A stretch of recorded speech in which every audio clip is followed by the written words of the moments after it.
Good morning. Welcome to our 2021 Virtual Advocacy Day. I'm Christina LeBeau. I'm the Director of Advocacy and Engagement for the Brain Injury Association of New York State. I welcome you all here this morning, and some of you, I welcome you back from our legislative panel that we held last night that will also be shown this morning. I'm so sad that we're not in person, and we weren't able to be in person last year. As you all know, our Advocacy Day was planned for the end of March, and on March 13th, all of our lives changed very suddenly.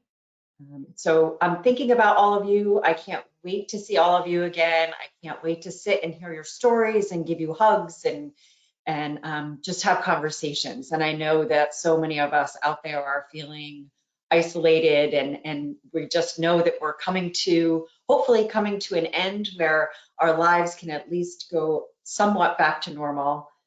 Because all of us here at the Brain Injury Association of New York State, we miss you, we miss seeing you, but let's charge forward with a virtual virtual advocacy day, and hopefully in 2022 we'll all be back together again.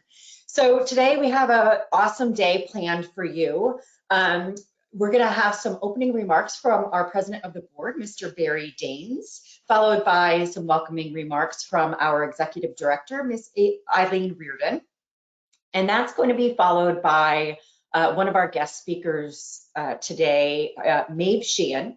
She's a college student at the University of Syracuse. And a number of years ago, I think 6 years ago, she may correct me on that, but she was concussed in a craft store. She had a box fall on her head. And she'll tell her story, but I'm so proud of Maeve. I've gotten to know her personally and her family personally, and they're just absolutely fantastic people. And we're so thrilled that she agreed to talk to all of us today, because I know so many of you here on this webinar this morning are feeling some of what she has felt. So I hope you all enjoy, and I will see you after Maeve's speech once again. And I hope you enjoy.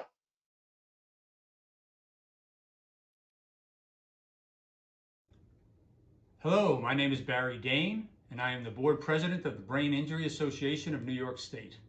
Welcome to our annual Advocacy Day.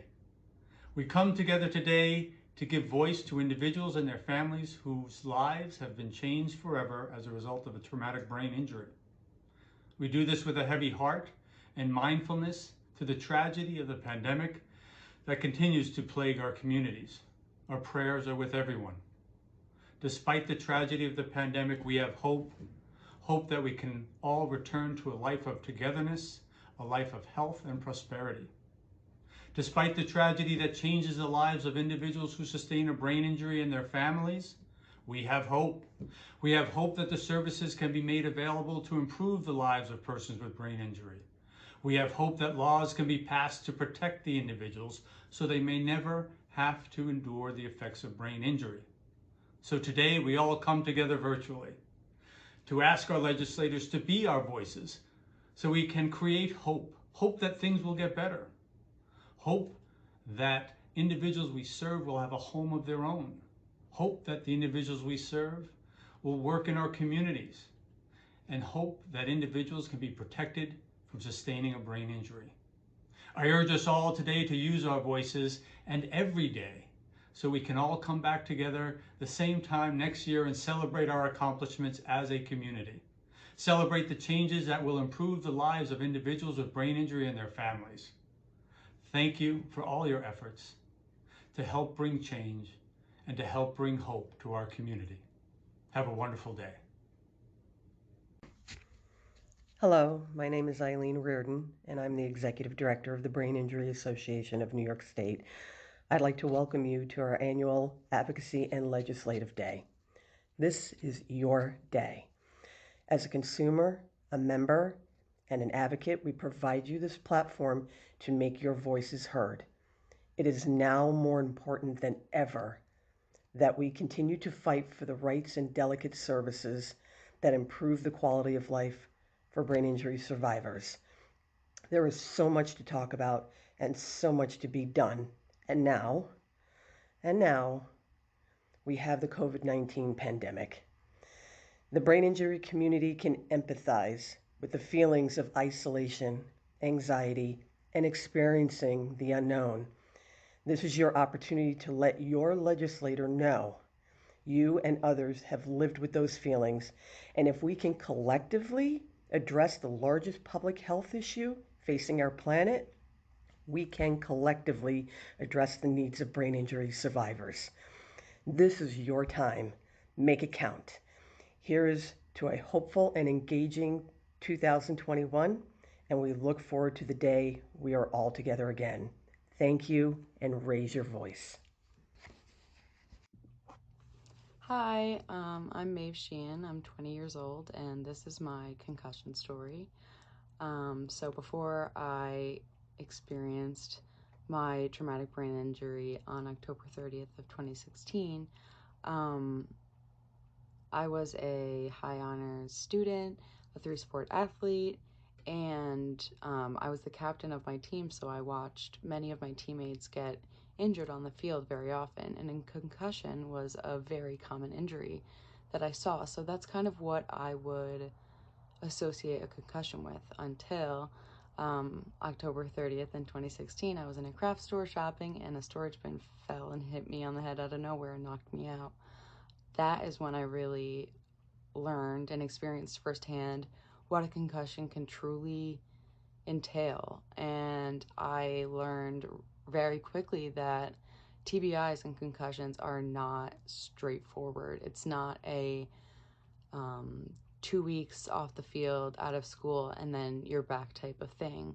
It's concussions and the brain in general are not straightforward, and not having that thorough explanation or education in the initial part of my recovery was definitely a detriment. In the beginning, there were a lot of bumps in the road that I had to navigate with this limited knowledge. And so, for example, when I was leaving the hospital, I was yelling like a vampire when I saw the lights because of the photophobia that I didn't know that I would have. And I could only really tolerate participating in general life activities for about an hour because I had little to no physical or academic stamina. So any visual or audio stimulation could become too much for me. I kind of had to plan my whole life around that for a while there, and I still do. So those are some big hurdles that are affecting my everyday life still to this. So I struggled severely with migraines, memory, photophobia, phonophobia, convergence insufficiency, depth perception, nausea, vomiting, and insomnia. And then there were so many other little things, non-medical technical things that I never thought of, like the squeaking of a shopping cart in the grocery store, or just the lights in doctor's offices or my physical therapy center, which I spent a lot of my time in to get my physical abilities back to where they need to be. Sometimes I felt physically unable to complete daily tasks because of fatigue or pain I was in. And because a concussion or a TBI can really affect every aspect of your life, everything that I had to do was not only more difficult, but also it took a lot more time. And I am so lucky to have very supportive parents who are alongside me and who could help me along the way. But we all really struggled to find the best way to bridge the gap between my newfound disabilities and getting me back to learning at the level I was physically able to at the time.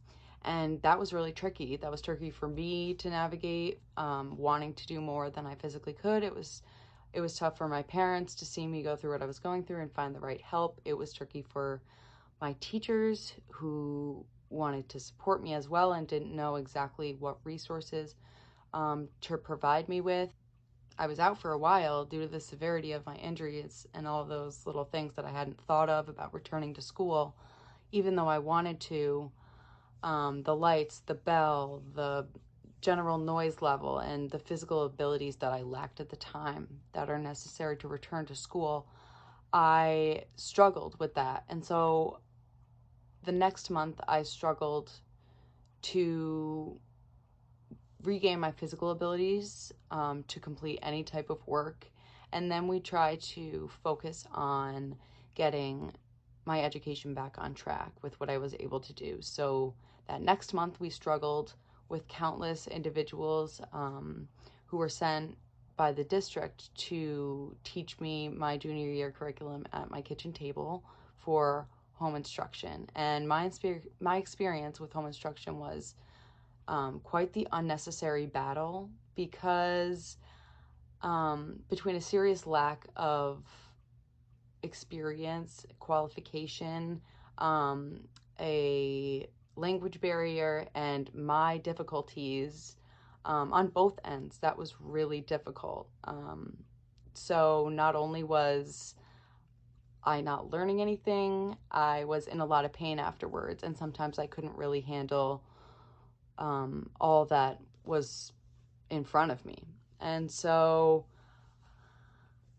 there was really no blueprint for that situation. I still have convergence issues, and that was the main thing that was really difficult in the beginning, because sometimes we would just sit there and I would be listening to someone reading me my AP US history textbook for 45 minutes, and I couldn't process any of the information. There was just nothing was happening. I wasn't really learning. And so I had to drop my AP and honors classes because there wasn't really we weren't figuring out a way that I could access the material. So by December, I was finally pretty set with some private tutors that my parents were able to hire for me. And in March of 2017, I went back for just one class of the day, and my mom actually had to drop me off after the bell rang and pick me up before the second bell rang because it was too loud. And there was a lot of fear there, because wearing sunglasses, wearing earplugs, I was just afraid that people would point it out or ask me, not just students, but teachers, staff that aren't aware of my situation. And at that point, I hadn't had any sort of IEP or 504 plan with the school at that point. So I finished out my junior year by going to that one class whenever I could for that period, and finished my junior year in the summer through home instruction. So that was a big accomplishment. And senior year, I was able to go back to school. My intention was to go full time, but I wasn't really offered any sort of assistance or alternative materials going into the year. So my parents and I really had to seek them out so that I could avoid some unnecessary experiences that had already happened in junior year because of the lack of communication or knowledge or education about concussions and protective eye gear and earplugs and all of that. That's completely necessary, especially in a school environment for someone with a concussion. So of course there were some teachers that were very invested in my success and my comfortability after my concussion, but without knowing what to do, it was really difficult to put them in the right direction. So eventually I was a regular at the technology office in the special education department at the school, because we would work together to figure out what my deficits were, what tools there were out there that could help me bridge that gap to get to where I can access the material. And then we would figure out how to utilize them and implement them into my education and my academic tools. And I was really able to utilize a lot of it. I was able to utilize things like blue light filters and glasses, laptop and Chromebook extensions that allowed for voice to text technology, and things that would read to me while I could follow along, which was basically built-in eye therapy for me. And after I was able to be exposed to those things, it was really like a light switch, because I could experience and see and do so much more. There were still so many cracks. It was going well. I had some resources, but couldn't take the SAT or the ACT because I needed these same accommodations that I got in the school for these tests. And it wasn't being approved by College Board, and that affected where I applied to college. And it's just a domino effect. It really does, like I said, affect every aspect of someone's life. When my application to Syracuse University was accepted, I chose to defer a year for medical reasons and focus on my health and get into as many doctors as I could. And that is when I was connected with the Brain Injury Association of New York State. And I feel as though I've had someone in my back pocket, almost as an advocate or partner, as someone who understands what you go through after experiencing or enduring a concussion. And today in college, I still have all of these difficulties, but I found these tools and learned how to use them. And it's really been life-changing, and I feel more supported than ever with the people at BIANYS and my advisor in Office of Disability Services at Syracuse. But the most important part is knowing what you need and having someone to help you find it, and then utilizing it. And that's been a huge revelation for me.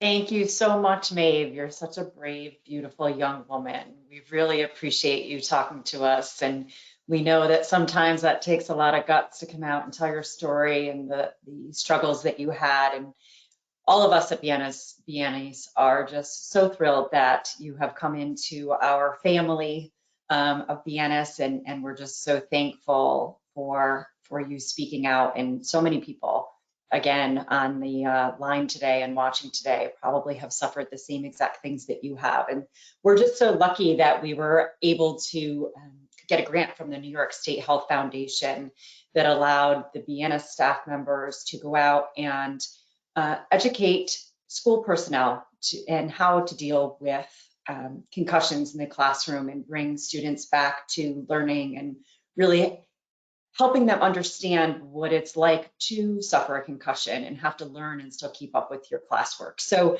thank you so much. We wish you absolute the best at Syracuse University, and we know that you're going to go on to do wonderful, fabulous things, and we hope that you'll stay and you know, continue to be part of our BIANYS family. So if there's any support that you need, you know that we're here. So thank you so much. And we're going to move on in our program to our legislative panel that we held last night. Again, in this world of COVID, we had to all join over a webinar, and you know, there's always technical difficulties and you know, people that have to cancel last minute. We have the joint budget hearing on health that's going on today as we speak. So a number of our legislators that we generally would have participated in our panel were called off to prepare for today, which will be an extraordinarily long day for all of them. So we wish them all well. But we were able to record last evening's program, and we're going to play that for you today in case anyone missed it or, you know, didn't catch something.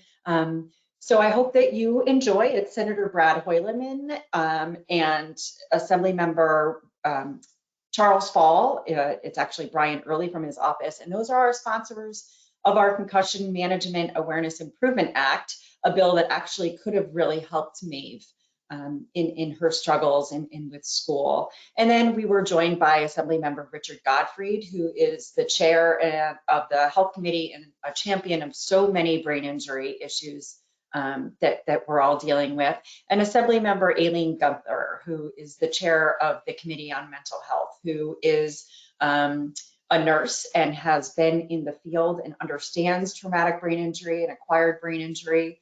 And she's really a strong advocate for for the brain injury community. So we thank all of them once again for joining us last night.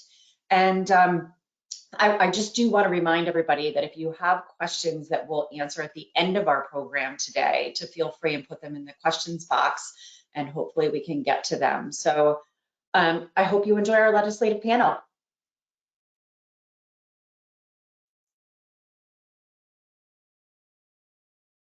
Hi, good evening. Thank you for joining us tonight for our kickoff to the Brain Injury of New York State's Advocacy Day. I'm Christina LeBeau. I'm the Director of Advocacy and Engagement at the Association.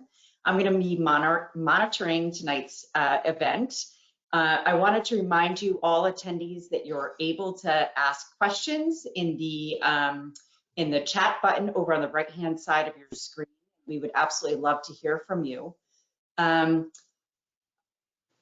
Due to a change in the legislative schedule and the joint public hearing, we had a few other assembly members and senators that we had scheduled, but they were not able to attend. And I know that Assembly Member Gottfried has something else to attend this evening with the public hearing tomorrow. So without further ado, I'm going to allow Assembly Member Gottfried to talk with us and to introduce himself, and so we can make sure that he's not late to his next meeting.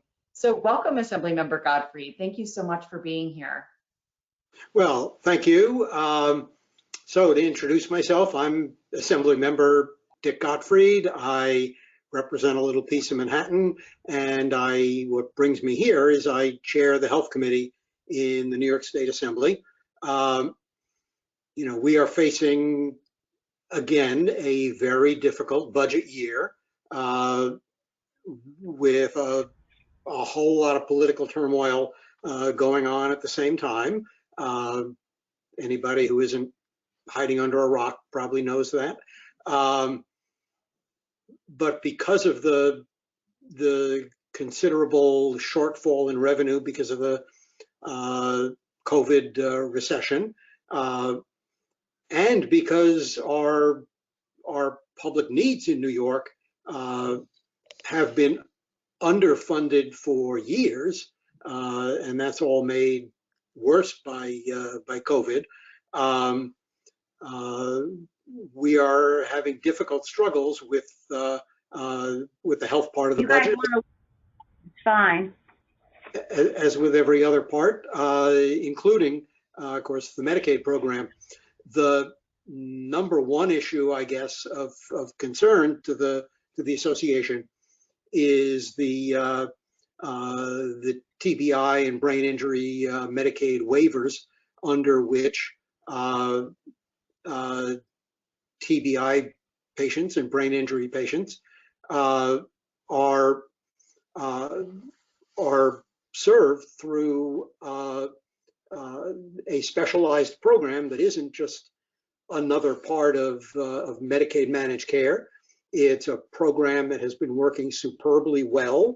I sometimes have the feeling that if a part of the Medicaid program is working superbly well, that puts it on the top of the target list for the health department and the division of the budget. We've been fighting to preserve that program year after year for several years. Generally, in every budget year, we get a one-year reprieve of the health department's determination to move the program back into conventional Medicaid managed care, even though the managed care plans don't want to be responsible for it, and certainly the patients and families don't want that.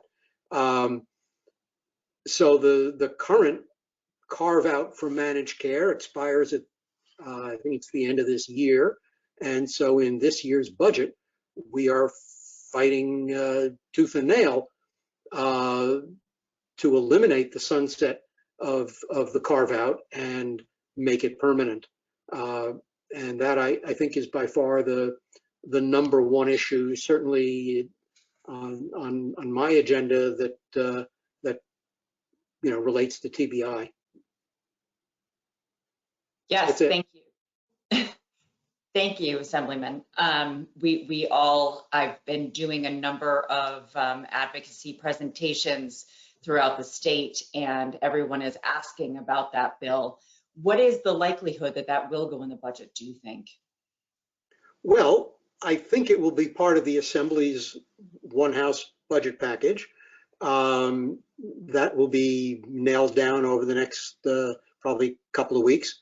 Then it goes into the, once again, the three-way negotiations among the Assembly, the Senate, and the governor. And ordinarily, very, very late in the process, it's one of the last things that that gets resolved.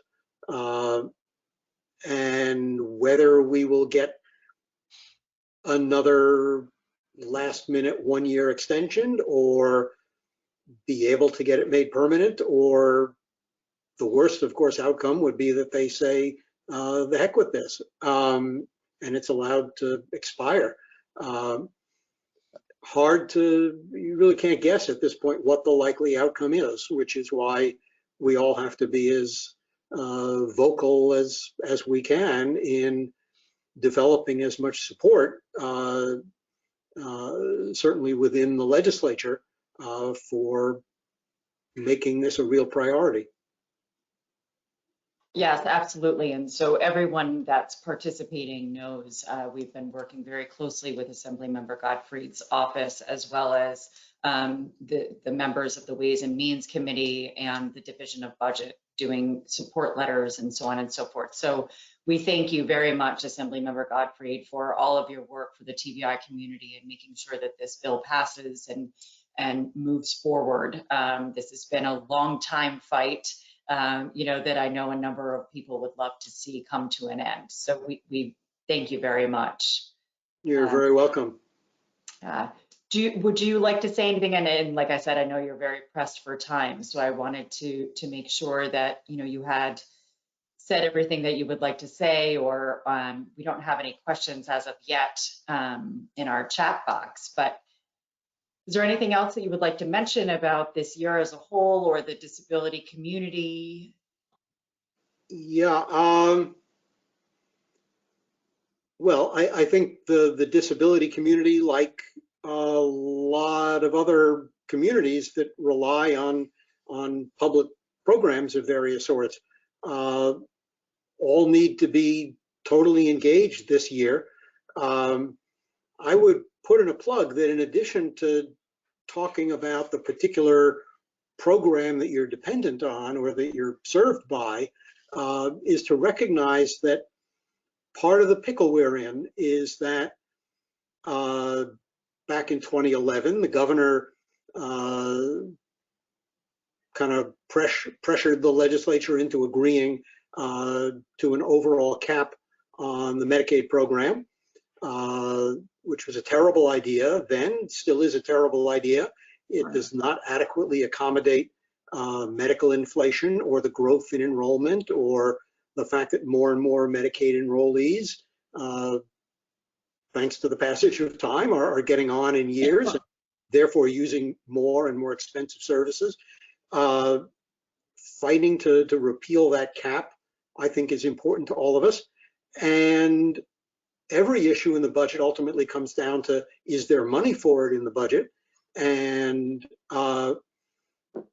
right now we don't have enough money to do almost any of the things we need to do, which is why a lot of us are fighting very hard for major increases in taxes on high wealth in New York.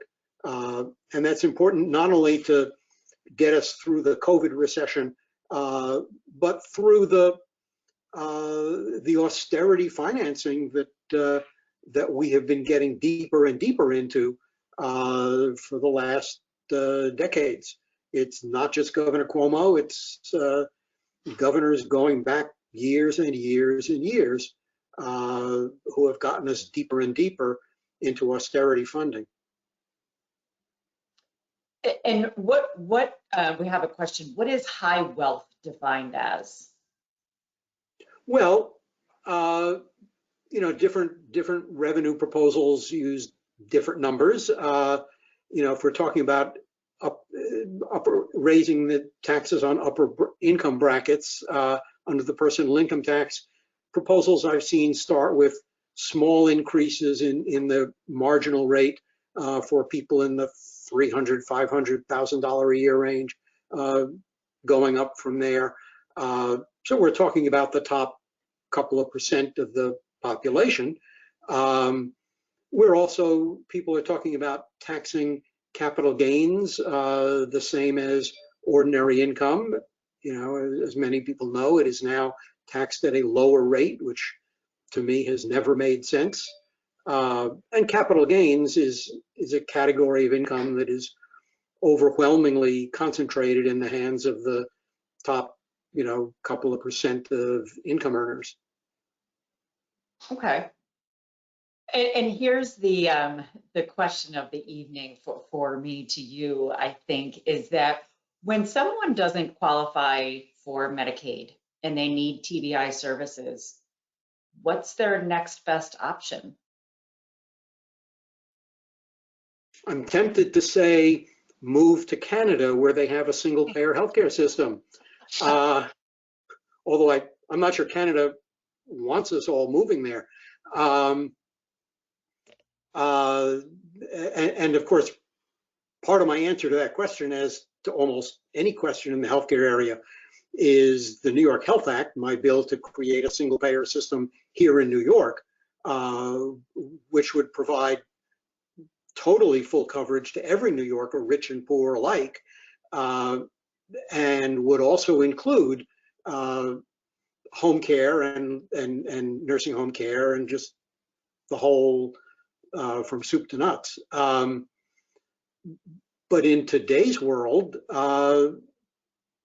if you're not eligible for Medicaid and you're not somebody who can spend hundreds of thousands of dollars and not miss it, and there are some people in my district in that category. I mean, I represent Central Park West and Central Park South.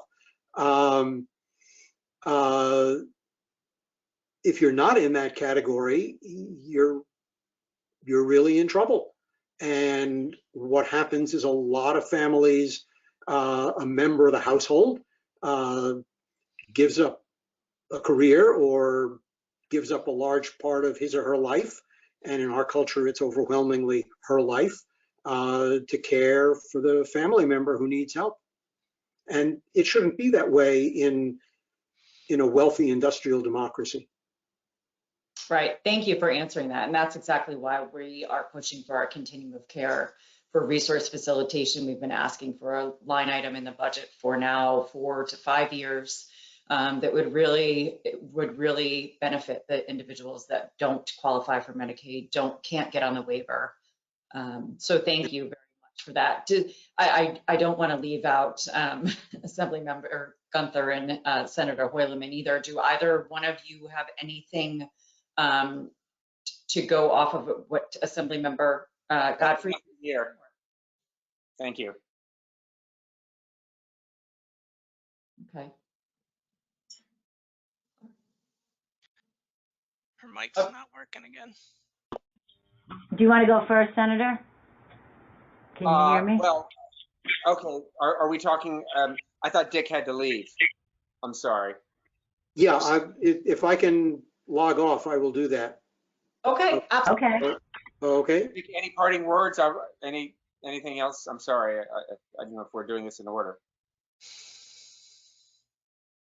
Well, I just wanted to say thank you so much for being with us and always supporting our community as you do. It's always, you know, a real relief when we come into your office and we talk with you, and we know that we are one of your priorities and you have our back. So we really appreciate that from me and the whole brain injury community. So thank you, and best wishes tomorrow. It's going to be a very long day for you. So get your rest. Thank you. Thank you, Senator, for that. I appreciate that. No, and I'm happy to follow the assembly member. I know she's I'll defer to her.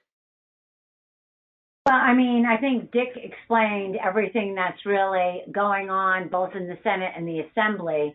And the fact is that every year we fight to make sure that we have the necessary as far as the TBI, to make sure that they get the health care that they need. So we'll continue to fight for that. That we talk about shortage of money. We talk about, taxing higher income folks.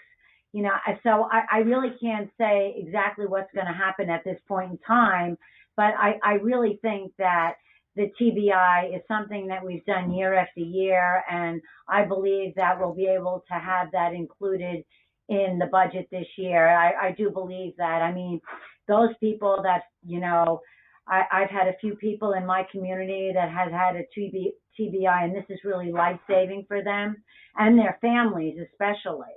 And, so a lot of times they can't live independently, they live with families, so it really is life-saving.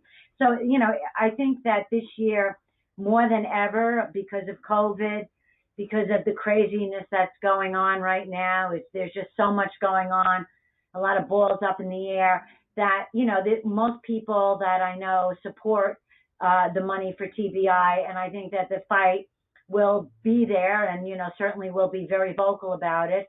And I think that letters to and contacts with every assembly person is valuable, and every senator is valuable. And there's no reason why we shouldn't put this money in the budget. It's really, it's a quality of life issue. It's a fairness issue. And that's what, and Dick told you about different ways that they're looking to get money in the state of New York. Well, I don't know which way it'll go, but whatever way it goes, it still will support this, this particular issue. So I'm certainly there. And thank you for all you do in advocating for people sometimes that are voiceless. And that's what's most important, to get people like Dick Godfrey here and make sure that he's on the same page as you are and we are. And I'm sure that the senator is. And, this is a crazy year, craziest I've ever worked through. I know, Brad, I don't know what you think, but every day is a new chapter of the book. If I was a writer, I'd be starting in my book, and I'd be a millionaire. I'd be a millionaire this year. Between what happened in the federal government, Texas, you name it. It's like I've never seen so many tragedies burst at once. So I'm going to say that I am getting out of the building. I work in a bank building. And I'm here with Rachel, and we're going to go home because we're afraid of the robbers at night. So, but listen, more than anything, you can call us at any time. We're not in Albany, but Tom is. You can get, if there's any suggestions or anything, we're at your service. We're proud to represent you in Albany and your cause in Albany. So thank you so very much. And I'm going to sign off, if you don't mind, and get out of the bank building. Sounds good. Well, thank you so much, Assemblywoman.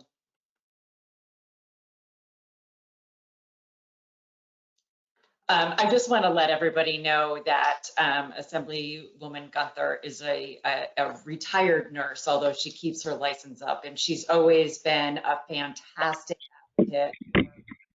I'm still a nurse, by the way. I have to say it. My work is all volunteerism. I'm going tomorrow on the volunteerism for immunization, so I'm there. Oh, wonderful! Thank you so much for all you do.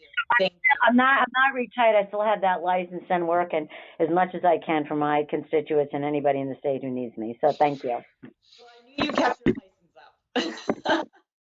I sure did. Yes. So she's always been so wonderful. We've met with her a number of times, both here in Albany as well as her district office. So thank you so much, Assemblywoman. So thank you so much, Senator Hoyleman. How are you? I'm well. It's good to see you virtually, and credit to my colleagues. You couldn't have two better champions than the assembly members who are on tonight. Yes, I agree. Well, thank you. Thank you so much. So I don't know if you want to give a little bit of background about yourself, but I do want to let everybody know too that Senator Hoyleman, and we also have Brian Early from Assemblymember Fall on the telephone here, and they are both fantastic champions for a bill that we've got introduced last summer and then reintroduced in January for the Concussion Management Awareness Improvement Act. So with that background, I'll turn it over to you, Senator. Sure, it's good again to be here. I'm State Senator Brad Horman. I represent the 27th District in Manhattan. Overlaps with part of Assemblymember Gottfried's district, I'm proud to say. So I have the Upper West Side, Chelsea Hell's Kitchen, Midtown Theater District, Columbus Circle, Greenwich Village, East Village, the Lower East Side, East Midtown. So it's a far-flung district. And one of the things I'm very proud of in connection with your advocacy, which is Sterling and Albany, and I appreciate your legislative days that you've had over the years. And I've always been interested in this issue because of the profound impact these types of injuries have on families and individuals. I passed legislation in 2020 that will require passengers in the back seat of taxi cabs to wear a seatbelt. Hard to believe, but that wasn't yet a law. And it came to my attention from emergency room physicians at NYU Langone, which is in my district, who raised a phenomenon that they call in the ER as partition face. And that's when somebody in the backseat of a cab who doesn't put on a seatbelt, and the statistics show that people don't wear seatbelts if they're traveling, 1 to 3 miles. They jump in a cab, they think it's safe. The cab makes a sudden stop. It doesn't have to crash, it can just make a sudden stop. And the individual is flung into the hard plastic partition separating the driver and the passenger, which you've seen those proliferate during the time of COVID. They're now even in Ubers, and they hit their face, and they can get a traumatic brain injury from that, but their face is generally scarred, split lips, broken teeth, and now we are requiring backseat passenger seatbelts. So I'm very proud of that. But specifically to your question about the legislation that I sponsor with the Assemblymember Fall, we know that the statistics are showing that more than 30,000 kids and teens from about 5 years to 20 are seen in emergency rooms, these emergency rooms for potential mild or serious traumatic brain injuries. In 2014 alone, 4,000 children and teens were seen in emergency departments for sports-related traumatic brain injuries. And as well as I do, that most of these brain injuries in New York State go unreported. The rate of hospitalizations due to TBIs among New York State residents has risen in the last 10 to 20 years. And so we've introduced legislation because we clearly need stronger measures in place to keep our kids safe and help them transition back to the classroom. The legislation I carry with Assemblymember Fall, called the Concussion Management Awareness Improvement Act, will address these issues. First, it expands the current Concussion Management Awareness Act of 2011 to cover non-public schools and travel youth sports teams. Second, it's going to require schools to establish concussion management teams rather than just authorizing them to do so under the current law. And third, it codifies the state education department guidance that students should return to classroom with no limitations before they resume athletic activities. It also requires medical doctors, physicians, nurse practitioners, and physician assistants employed by school districts to take annual training on how to recognize and respond to TBIs due to the fact that so many of these go unreported. And then finally, it's going to require these concussion management teams to report specific information about the occurrence of concussions. I'll just say that that a brain injury research center at Mount Sinai has found that the written concussion management protocols from some schools in New York aren't in compliance with what's required under the current statute, specifically regarding how to manage concussions once they occur. And this raises concerns about how adequately and uniformly concussions are being managed across our school districts, and speaks to the need for concussion management teams to be required, not just authorized to do this kind of reporting. So the legislation is important, even while school districts are meeting remotely. because we know that while we're not meeting in person, it doesn't mean that brain injuries aren't occurring. So I'm eager to get this bill across the finish line and look forward to working with Assemblymember Fall and his team on this line to try to advance this crucial legislation. I have, the privilege of being a dad of a 3-year-old and a 10-year-old, and I just think about their safety in the school setting and the need to have a tighter protocol. Also, I have a staff member who suffered a traumatic brain injury this past year, just walking down the street. We got her, thankfully, to the NYU Concussion Center, which has done wonderful work. But boy, wouldn't it be nice for everyone to have the benefit of that kind of information, and including parents, so they can manage their kids' condition. Yeah, absolutely. Thank you, Senator, because that is something that we hear well too often. And I want to give Brian, Brian, are you still on the phone? I am, yes. Okay, I just wanted to, if you would like to add anything to the Senator's comments in regards to our legislation, then we can just move on to 2 other topics that I have that I would like to bring up. Yeah, I just wanted to give a brief update. I actually ironically spoke to our program and council today, just to get an update on legislation and the angle that we're going to take to try to pass the legislation out of the Education Committee. First and foremost, the Assemblyman apologizes for not being on. He's traveling back to Staten Island. He represents the 61st Assembly District, which is the North Shore of Staten Island. Unfortunately, there's 3 hurdles that, program and council got back to me on, and I don't know if this has been, emphasized over in the Senate. So this is coming from the Assembly side. Although they were impressed with, the letters of support I supplied them with, they were interested to see how NYSET, UFT, and other school-based advocates view this legislation. One of the bigger sticking points, which had been brought up on previous calls with Christina, is that the legislation presents an unfunded mandate on school districts. Now, while working for the New York State Association of Counties many, many years ago, the term unfunded mandate was a common tag word. Often to counter, legislation was often amended to give an option clause. I'm not sure how the rest of the panel feels about this angle, but it is something that we could consider. And then thirdly, there's a concern regarding language that mentions traveling sports. So in speaking with the Education Committee Central staff, they feel as if they don't have a preview over this section. This would probably be more of a Health Committee topic, and I know that we had Assemblyman Gottfried on earlier. But again, whether we omit the language and create a separate bill is an option as well.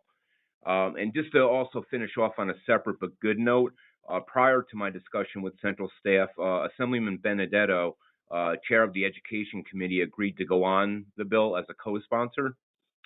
So I just checked LRS, and he is listed as a co-sponsor. And we can certainly, use this as collateral for upcoming negotiations on moving the legislation. And that's all I have.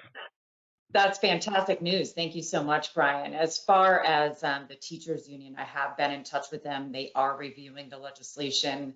Okay. It was someone that I had worked with in my previous occupation, and so he's going to get back to me. I did send it to him the beginning of last week. So hopefully they will be on board and realize that it is something that will keep our students safer. And we appreciate everything that you've been doing, and those updates are fantastic. I'm thrilled about Assemblymember Benedetto. We met with his office, and they were very accepting.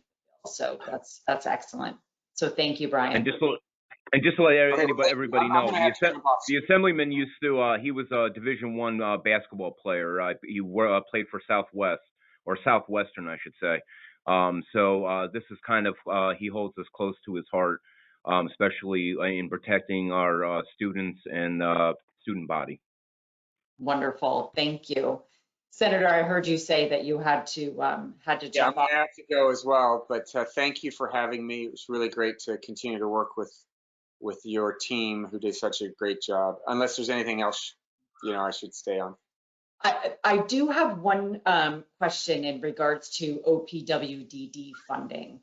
Do you have any idea or inkling to what will happen with that funding? One of our programs, our main programs out of the BIANYS office, our FACS program, is fully funded by OPWDD, and we have been advocating very strongly to reverse the holdings and the 5% cut, which we believe could possibly be more of a cut than just the 5%. So we were just wondering what your take on that was. Well, I think it's similar to what Assemblymember Gottfried said and Assemblymember Gunther. We need new revenue. It's very important that we tax those who have the ability to pay. There's a whole series of proposals. I carry a number of bills to, in fact, claw back what were the Trump corporate tax cuts. Could generate billions of dollars a year for New York if we took that step. Some would call it bold, but look, OPWDD is one of those areas where if we just keep the status quo, that's not a success for us, and particularly in this environment with COVID. So I'm fighting for new revenue, and I'll continue to do that. Wonderful. Well, but as it stands now, it's a volatile and uncertain political climate in Albany. I'm sure everyone's been reading about that for a whole host of reasons, including the hearings we're having tomorrow. And I think the legislature is going to have to, of course, step up and do its job. And part of that includes finding and proposing new sources of revenue for the state. I think that's so crucial. Absolutely. Well, thank you so much. We won't hold you back from those beautiful girls. So thank you. I will. Absolutely. Well, thank you so much, Senator. We really appreciate you being here. So wonderful to be here. Thank you for all of your advocacy and great work on behalf of New Yorkers. Thank you so much. We'll talk soon. Okay, bye-bye. Okay, bye-bye. Brian, do we still have you? Yes, I'm here. I just had somebody wrote a question in the chat in regards to, and you may not know the answer to this, and that's completely fine, but what is your thought in regards to, we're talking about educating educators in regards to concussion and concussion prevention and concussion care once that concussion happens in the classroom. What do you feel or think about other education for other, whether it's, let's see, we've got law enforcement, judges, courts, doctors, and it says, what level of education are you willing to legislate for TBIs in general, doctors, law enforcement, courts, judges? So I was just wondering if you had any response to that, or if you talked about that or thought about that. We have in the past had grants from different programs throughout the state to do this type of education, but I'm just wondering if you think that could be something that would be something that you could legislate, or if that would just be something to leave to the different agencies in New York. Right. Yeah. So I actually worked on legislation with my previous boss with regards to recertification of law enforcement officers on now I'm going to forget it now. On resuscitation. So basically what it is basically what it was is that there was a police officer in Brooklyn that jumped on the scene. He didn't actually know how to do CPR is the word I'm looking for.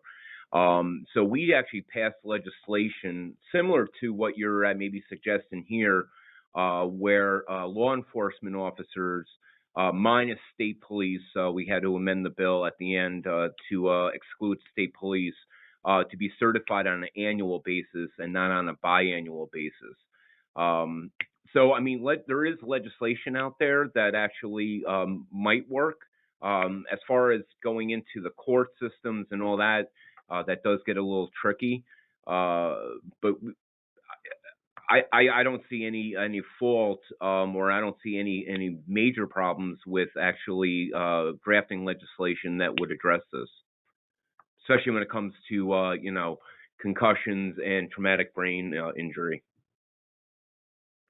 Yeah, thank you very much for that, for answering that question. Okay. Is there anything that you would like to add as far as concussions or additional legislation that may be out there in regards to our TBI community, or anything that you would like to add? And if you could just give, and I didn't introduce, I didn't have a bio or anything with you, but Assembly Paul, I was going to say that he was an athlete, and I know that he was a runner at some point. We talked very briefly about that, and my husband is a basketball coach, so we kind of connected on that. But if there's anything Right. that you would like to add, for our community, that would be fantastic. As far as drafting other pieces of legislation, or anything that would pertain to the disability community, or TBI, or concussions, or anything like that the assembly member has a specific care for or is passionate about. Like you said, he was a basketball player. Did he sustain concussions himself? he actually did, and actually on I think it was last year, he was playing on the legislative basketball league, and they met up on Tuesday nights, and it was members playing against members, and he actually took a serious fall. Fortunately, he did not have any head issues, but he did break his tibia when he went up to make a shot. I don't have any specifics, as to what additional information or additional, but like I said, I mean, in a normal setting, and in trying to be careful and whatnot, he in fact was injured and was actually laid up in a wheelchair, which I had to wheel him over to the session on a daily basis. So I mean, accidents do happen, and it's not only on the basketball courts, but I mean, it happens in cafeterias, it happens in classrooms, it happens walking on the sidewalk, especially during winter. So yeah, I don't have any specifics or additional specifics, but I can certainly probably discuss with him and share with you and the group at a later date. Great. Well, thank you. Well, we'll let you continue your evening. So I just want to say thank you again for being with us tonight and telling us those fantastic updates on our bill. So I really appreciate all of your hard work and the assembly members' hard work, and we really appreciate it. Absolutely, and I'm sure we will discuss further on the legislation. Of course, I will contact you tomorrow. Thank you so much, Brian. I appreciate it. Thank you.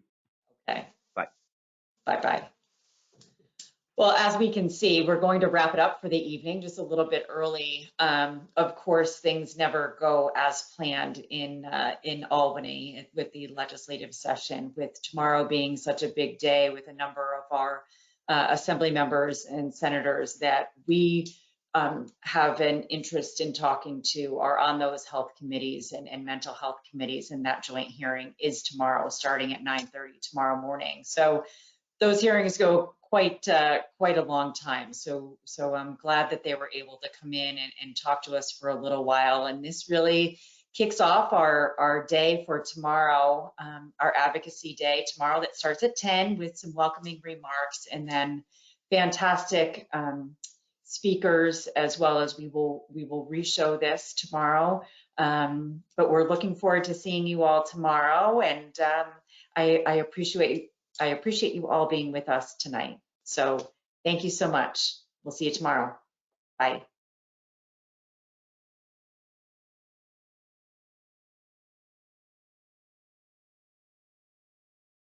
Well, I hope you all enjoyed the replay of our legislative panel. And again, I can't reiterate enough, thank you so much to everyone that was involved, because it is a crazy time in Albany, as they said. But I want to just reiterate something that was said by all of the members that joined us, and that is continue to advocate. And in this year, the nation and all businesses have tried to and have adjusted the way that they did business, but we still continue to advocate. We still continue to make our voices heard. And that's important for me in my role at BIANYS, but as well as all of you, and to make sure that you're scheduling those meetings and writing those letters. Next thing that we have here, we have another guest speaker, Jira Banfield, who is now a TBI advocate for her sister, Moombi, who was injured and suffers from a TBI. And we're just so thrilled to have them both join us today. And Jira will also be available for questions after, if anyone has any questions for her. But again, I am enjoying trying to answer your questions when we have recordings showing. So keep those questions coming, and we can have a discussion once Jira's speech is over with as well. But again, we all come together today for an advocacy day. And again, we're not walking the halls of Albany. Budget hearings are being done over Zoom. Our legislative meetings are being done over Zoom. It isn't ideal. However, we are making it work because you all have a voice. We all have a voice, and we want to be sure that that is heard by all of our legislators. So make sure that you're continuing scheduling those meetings, making those phone calls, writing those letters. Follow us on social media, on Facebook, Instagram, and Twitter. We're there on a daily basis almost, with upcoming events as well as different things that are going on, advocacy efforts. So be sure to join us on all of our social media platforms, as well as always visiting our website at bns.org. Don't forget, we are a membership-based organization. So if you'd like additional information on becoming a member of BIANYS, please contact our office and/or visit our website, and we'd be happy to assist you with that.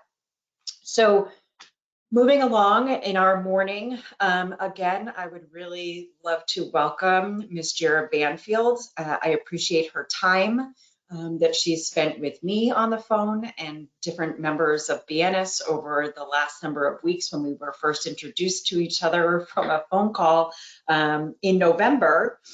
So I just want to say once again, thank you. And we will be back once Ms. Jira gets to give her speech. Thank you so much.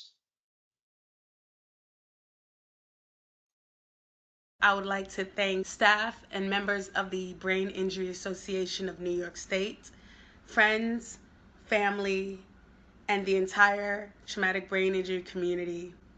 Thank you for giving me the opportunity to share my family's story. If you were to ask me a mere year and a half ago, what's a traumatic brain injury? I wouldn't be able to give you a clear definition at all, and definitely not one that will end up hitting so close to home. I want to tell you about someone very, very special to me, and that's my sister, Moombi Banfield. She is the oldest of 5 siblings, and she is everything you would look for in a wonderful human being. Selfless, honest, trustworthy. Her smile just lights up a room, and her infectious positive energy blankets the hearts of everyone she meets. Moombi has dedicated her entire adult life to law enforcement and has been a police officer in the Bronx for some time now. She would patrol through the wee hours of the night, just putting the lives of others before her own. That's Moombi. It wasn't a job for her. It was a calling. And she worked a lot, even through the holidays. She'd only have a few hours to spare before she'd have to go back out there and get those bad guys off the street, as she would say. That's Moombi. So in the summer of 2019, when she planned on going on vacation, we were all ecstatic. We were so happy. It was so well deserved. And we just couldn't wait for her to actually relax. The day after she arrived, while on an ATV, she had a head-on collision and instantly lost consciousness. Mumby suffered not only extensive physical injuries, including a collapsed lung, broken arm, broken leg, broken ribs. She was then diagnosed with a traumatic brain injury. That was the first time I've ever even heard that term. She remained in a coma for a couple of months after being medevaced back to the United States. Doctors said she'll probably not gonna remember us. She's probably not gonna remember anything. She's probably not gonna know who she is. And she'll definitely not be the same person we know her to be. It absolutely devastated my entire family.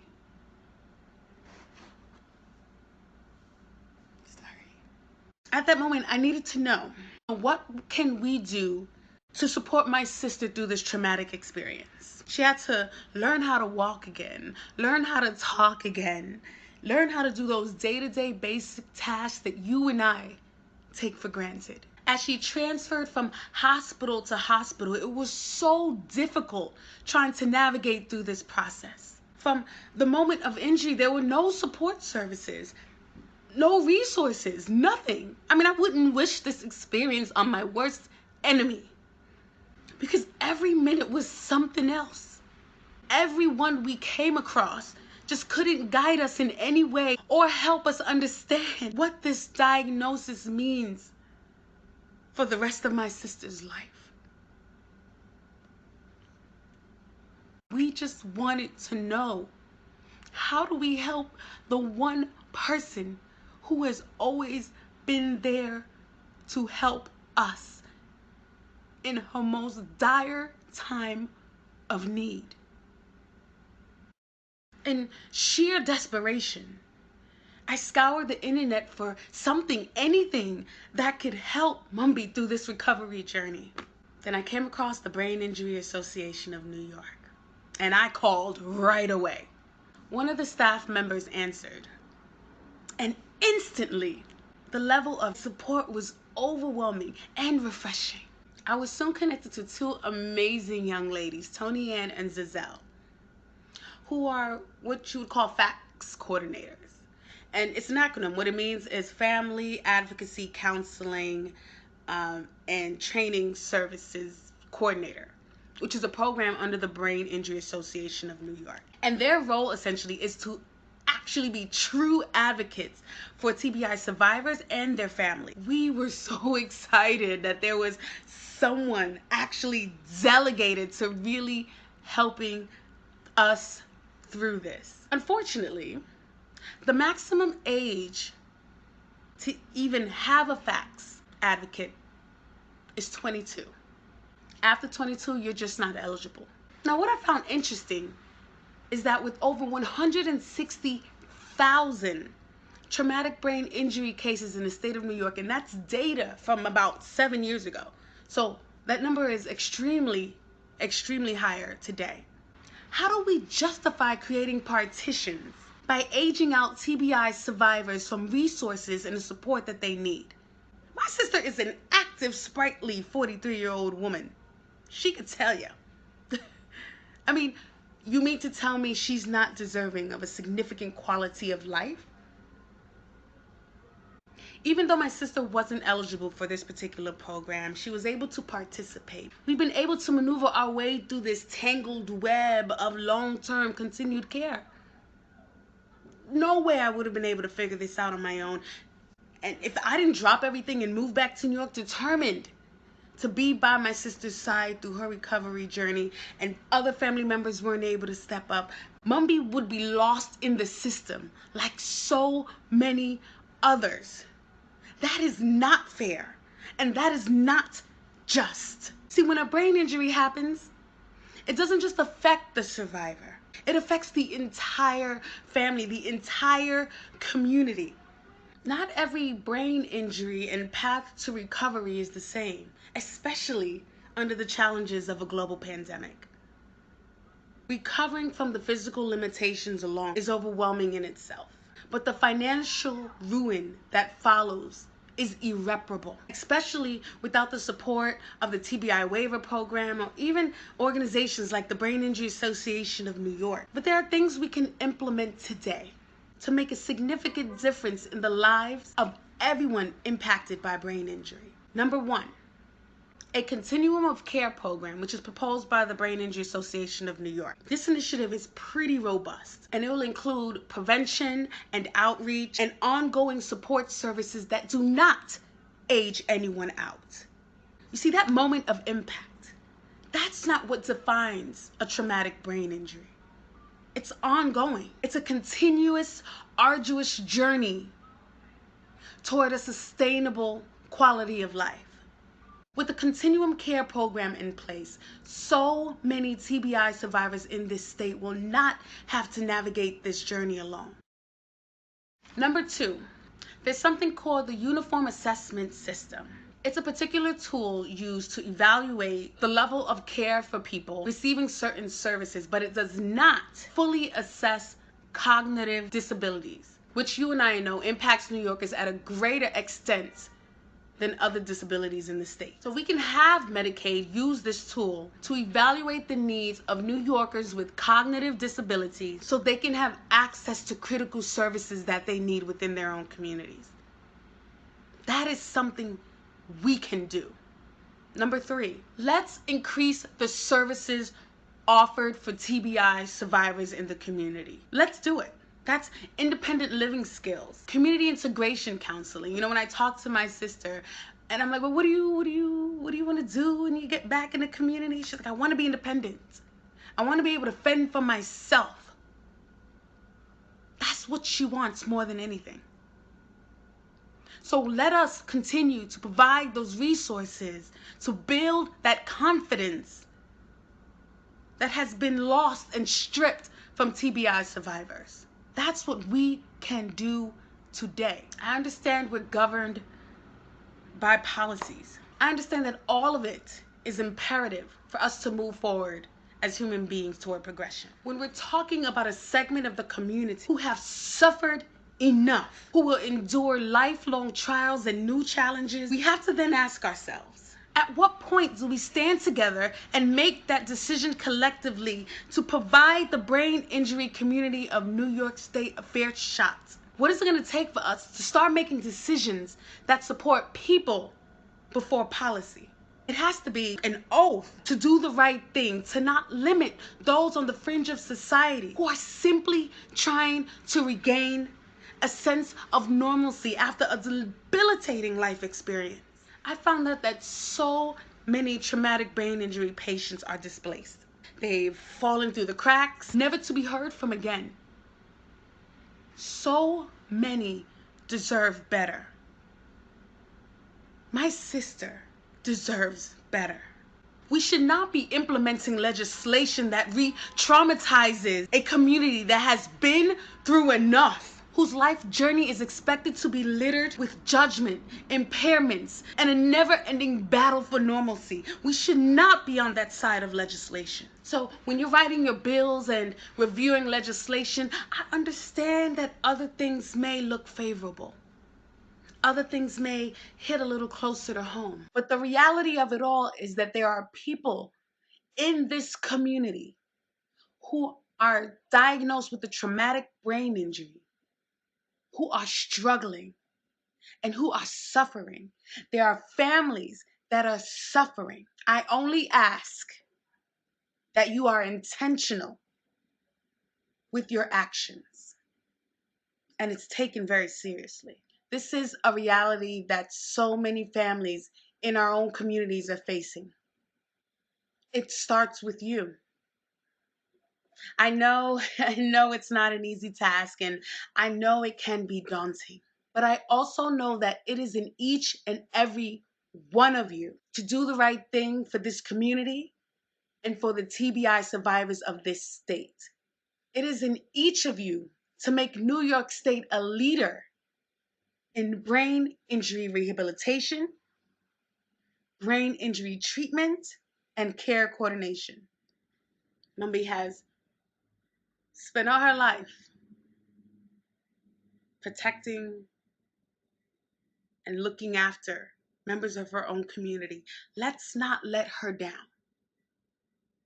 Let's not let so many who are suffering from traumatic brain injury, let's not let them down. Thank you for letting me tell my story, my sister's story, my family's story. Moving forward, I hope that the only story you hear is how incredible of a quality of life that TBI survivors of this state are experiencing because of the resources, the legislations, the funding, the support, the organizations you have committed to support. I would like to take this time to give the floor to my dear, amazing, loving sister, Mumby Banfield, to share a few words.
Awesome.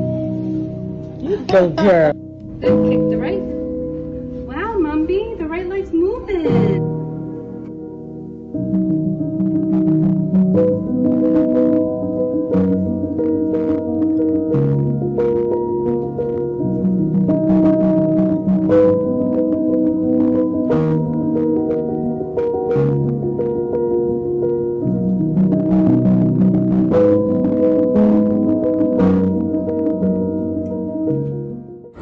I used to be an officer, so it's harder to be an officer with an injury like this. The TBI is very serious, and I have to be careful what I do. I used to be more confident and very independent. It has changed me in ways that I'm not as confident and as independent as I would like.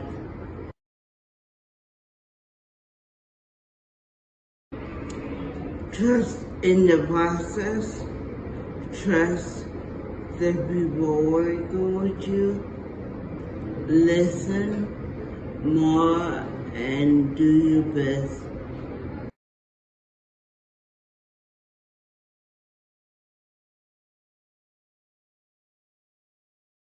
Having more resources are helpful.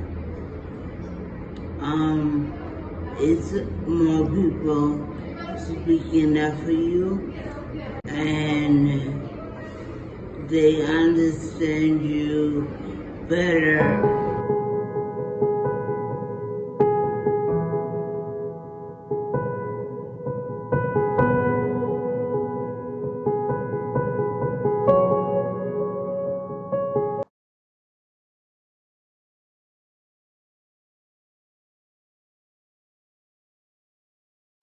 Thank you so much for that incredibly moving tribute and speech, and I think a campaign speech, perhaps, there, Jira.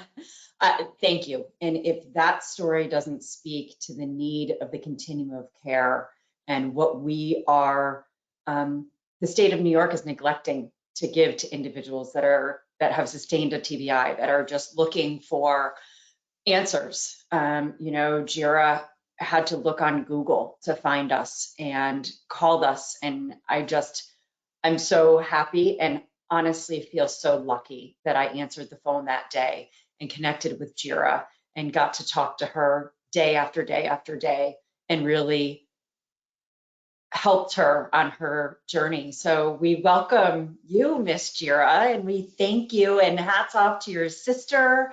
And you know, we appreciate you and her braveness, and we appreciate her service for the number of years that she was on the street. So welcome, and welcome to our Advocacy Day of 2021. Thank you. Thank you so much for inviting us here today. We appreciate it. Yes, of course. I wasn't sure if there was anything that you wanted to add, and even after seeing our legislative discussion. And again, I want to make sure that everybody that's on the presentation or on the webinar wants to ask any questions of myself or Jira, experiences, if we want to, even any comments. I have one, and it says, wow, what an amazing presentation. So, you know, you're being heard, you know, and I know that it was an emotional thing for you to do, as we talked about that. The very first time I saw Jira's video that she sent, I said, I can't even text her, I have to call her. And it was so thank you for that. So if you would like to add anything, you know, talk to fellow survivors, their families, what it is to endure something like this, how you found us, and you know, how we could possibly be more helpful. No, definitely. Thank you so much again, Christina, and the entire BIANYS staff. I mean, you guys are absolutely phenomenal, and I just wish I linked with you guys sooner. Unfortunately, that's kind of one of the things that we need to look into as far as when a traumatic brain injury is being diagnosed. At the time of diagnosis, there should be a level of outreach where families can connect with organizations like the Brain Injury Association of New York, because it's so critical, a stage, and it's so critical for a family who's never experienced anything like this. I mean, when I talk about unfamiliar trails, I mean, this is absolutely no direction. And there isn't anyone in particular who is there to give direction. You know, the hospitals are focusing on the best interest of the hospitals, and the social workers are focusing on the best interest of the hospitals. And when you're trying to look for answers, there's no one to be very transparent and candid with you about the circumstance of your loved one. And that's re-traumatizing. It's just unfair. Yes, we agree, and we get those calls quite often, and it's troubling, and we really want to do more, and that's why we're asking for the money from the state of New York to help us with our helpline, to help us make sure that we can guide families like you and your sister. I know that just recently you and your sister decided to join one of our support groups. Can you just I was so excited when you emailed me and told me that. So, and I know that you had an experience. Would you like to talk about that for a minute? I wish Mumby could be on. I mean, I know unfortunately she's still hospitalized in a care facility. We're hoping to get her home soon, probably by next month. So we're really excited about that. But next time we'll get her. But yes, you know, we talked about it, Mumby and I, about just kind of really expanding our reach to others that may be experiencing this, and it may be a point of encouragement for her. So she was okay with it. She said, "Yeah, I'll just listen in."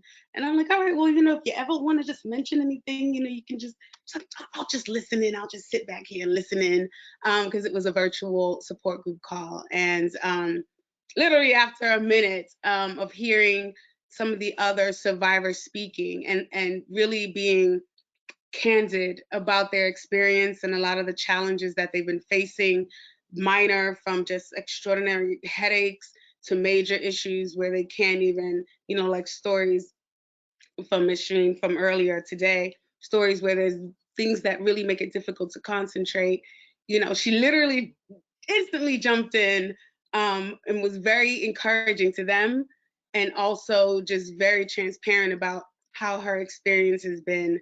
And it was just such a great experience from there. I mean, she was really, really in her element. And I think it helped a lot.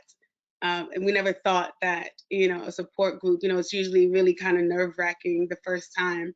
Um, but when her first time there, she just really just connected with everyone. And it's important to know that the TBI community is connected. They're connected by their experience. They're connected by the challenges they're faced. They're connected by the judgments, and they're connected by the needs and resources that are so important for them to really thrive in the community. So I was so excited about that. And we are definitely going to, Mabika co-sign. We'll be on the next call for the next one. So we're looking forward to it. That's great. And just so everybody on the phone too, or on the webinar knows, we have, I want to say, over 20 support groups throughout the state that we are connected with. So if anyone hasn't been connected with a support group and you think that that's something that you or your loved one may benefit from, please just reach out to us, because we can let you know where the closest one is to you. And now if it's some time that you're not able to make it, now with the wonderful world of COVID and Zoom, we're able to do that now. So thank you very much. And Margot always has all the information there on our 1-800 number. So I have a few, there are some comments that says, what's next for Mumbi and her family? And we know that, like you said, she gets to come home soon. And the other thing I kind of want to mention too is that not just Mumbi, but so many other TBI survivors are sitting in hospitals right now without their loved ones due to COVID. And we all know how we feel on the outside. We all feel isolated and lonely at times. We also have to remember that this is happening to TBI survivors and other survivors all for our hospitals. So we really, it's hard enough as it is, but with the COVID overlay, you haven't been able to see your sister, and so many other people can relate to that. So that's a tough thing to overcome. So we're thrilled to hear she's coming home soon. Yes, and I mean, you hit it right on the head, Christina. I mean, it's been absolutely devastating, not only for our family, but for Mumbi. There's something so necessary and imperative to healing with the act of touch and hugs and love and being in the presence of loved ones. And for that to be stripped away from so many people, I mean, and in different stages of their diagnosis, right? I mean, there's those who are on ventilators. Mumbi was on a ventilator after she got out of a coma. She did have to have a tracheotomy and have all of that set up. And she was there are people who are in hospitals under that condition and can't even get a family member there to just be there in their presence, just to be there. That's got to be tough. It's got to be difficult, and it has been. I mean, I know a lot of these facilities have been trying their best. Doing the prison style window visit thing with jiggy thing. So that's how it's been. And we get it. We get it under this climate. It's better to be safe than to put so many people who are already in really delicate situations in any further risk or danger. But it's been tough. But we are excited that she will be coming home. She's excited to be coming home. But the journey doesn't end there. We are just making one more step up to the top of her road to independence. The journey does not end. This is kind of even more of a risk.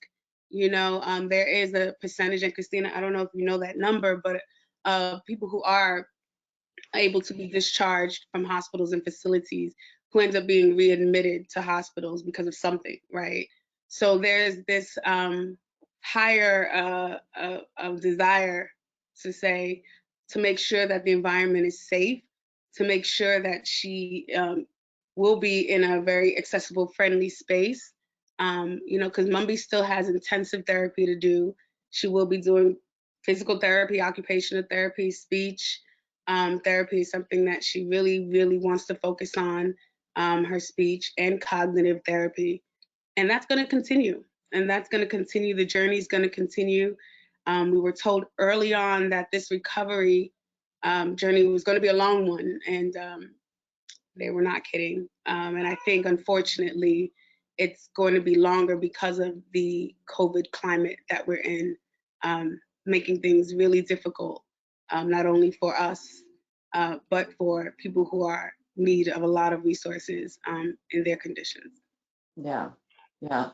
We have a comment/question too from one of our audience members. Thank you very much for your commitment, energy, and advocacy to empower and support your strong, inspiring sister. That's very true. I am a survivor and advocate for girls and women who experience a TBI. What do you foresee as issues or challenges for community reintegration? And I mean, I think that, you know, like you said, with COVID and everything else, this is going to be a difficult one. Yeah, definitely.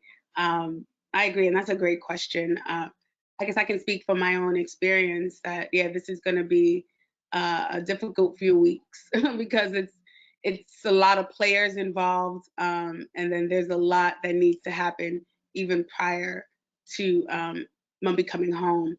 I think to speak to a lot of those in the TBI community, unfortunately, there are many that don't have a home to even go back to, right? So now we have a different issue where they are ready to go home and be discharged, but then there's a case of there's nowhere to be discharged. And so many either find themselves out on the streets on their own, trying to figure it out, or stuck in a facility just existing and not really contributing anything to the world because they have nowhere to live, which is really pretty pathetic, if you ask me. I mean, that should not be happening. not at this time and not at this country. Absolutely not. And we unfortunately see so many TBIs that turn to addiction or, like you said, homelessness and poverty, incarceration. And it's really a cycle that needs to be addressed. It needs to be stopped.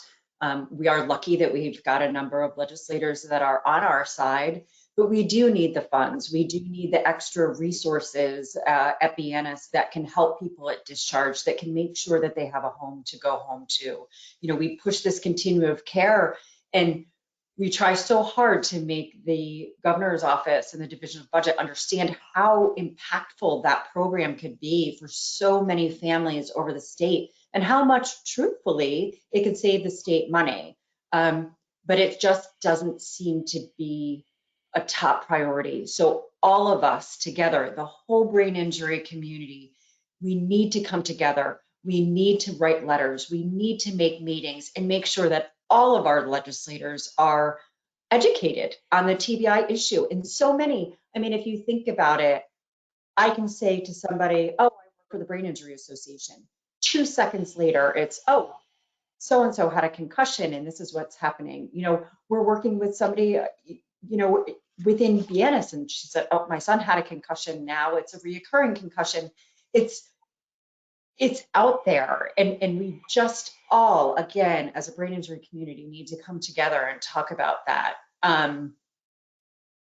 I have another question here. When a patient is discharged from the hospital with a TBI, how come we can't have a complete treatment with already in place with multiple providers that all work together? It's a complex problem. You're absolutely correct. And BIANYS is working on that problem, both with the continuum of care, but we don't currently have the resources because we can't get state funds that allow us to be in every hospital, that allows our brochure to be everywhere, that allows you to check a box that says, I need more information on a TBI. Miranda, we're working on it. We advocate for all of those things constantly. If we have the resources and the manpower, we could be different places. So right now, and to state too that no brain injury is alike. You know, we have doctors that we work with, and he says, you know, once you've seen one brain injury, you've only seen one, because they're all different. The brain is so complex, and injuries happen in different parts of the brain, which require different services and different therapies. So it's going to take individuals like the people at the Brain Injury Association of New York State to help you navigate through that whole system and see what you might need next. We have our concussion initiative that works constantly trying to find hospitals that have concussion specialty wings, and we really try and bring people together. But again, it's all of us, it's all of you, it's everyone working together. So I know we're just about time up, so if there's any last minute questions, please feel free to put them in now. And Kara, when I alluded to before that we had an individual that was asking a question that was a TBI survivor herself, her name is Kara Ferber, who's been a fantastic advocate with us at BIANYS as well as on her own. And she has pink concussions, and you can find more information with them for pinkconcussions.org. And they really focus on women that have sustained a brain injury, concussion, acquired brain injury. So Kara's fantastic, her organization is fantastic, so we want to make sure that we put that out there.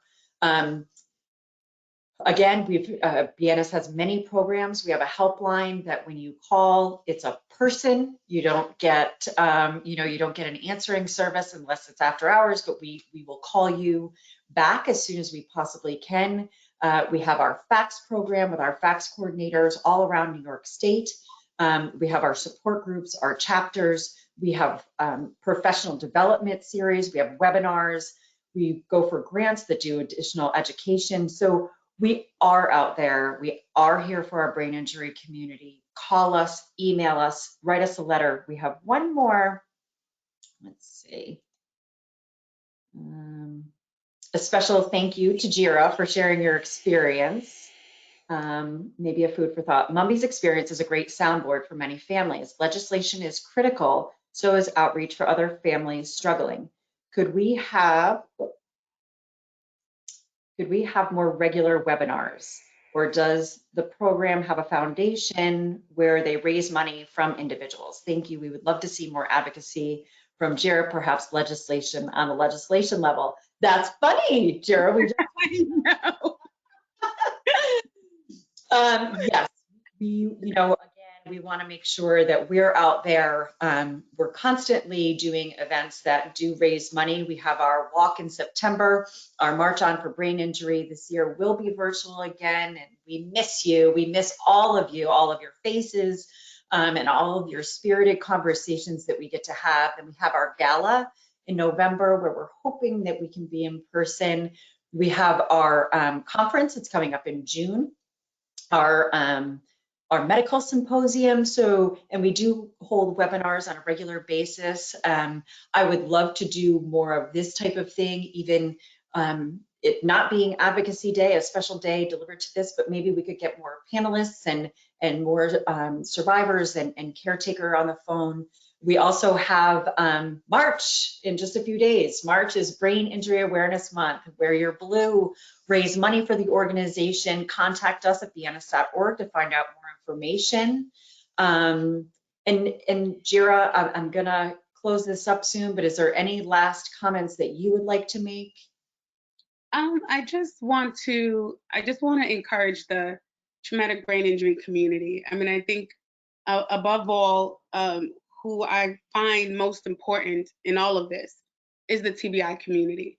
I mean, the challenges that they face long-term, lifelong, are going to be difficult, and the journey will always be difficult. And it's unfortunate that, we have to deal with these kind of bureaucratic nuances in order for legislators and those supporters in government to do the right thing for this segment of the community. And so, I just want to say to them, just be strong. And we're here. The Brain Injury Association of New York is here. Christina is here, and she is incredible with a capital I. And so we're here to support you. So at any moment you feel like you're not supported or you're doing this alone, just don't. We're here, and you have an entire community here to support you along the way. And And I just want to thank everyone who has shown a lot of love and support, particularly for Mumby, and who has been just very encouraging through this process.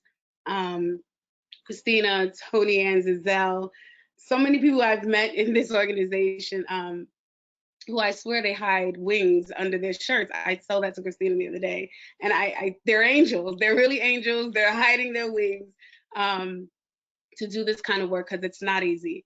It's not easy. It's not easy to have to fight and vouch for the right thing. You know, that's exhausting at some point. But they still stand and they still do the work, and for that I appreciate and thank all of you. And I just hope that everyone here can really support and advocate this community. They deserve it. They deserve better. They deserve more. And I hope moving forward that I can do all I can to assure that happens, and they continue to get the support that they need. Thank you. Thank you so much for your time. Maeve, thank you for your generosity and telling your story, your braveness coming forward. It's been so nice watching you and hearing about you grow for the last few years. We're so proud of you and wishing you well. And Jira also went to the University of Syracuse, so that's alma mater. Good luck, Maeve, and you know that we're here and we'll keep in touch. And thank you, and good luck on your journey. And Jira, thank you. Mumby, thank you. You're beautiful. You will get through this. We're all here to support you and your entire family. And to the rest of you, we're always here. Thank you. Talk, share your stories, call your legislators. If you have any trouble at all getting in touch with your legislators or scheduling a meeting, call me, email me. I'm available. And I just wish you all the well. Wear your masks, stay socially distanced, stay healthy, and we miss you. And I want to see you all in person. So thank you. Have a fantastic rest of your afternoon, and we'll talk soon. Right. Thank you.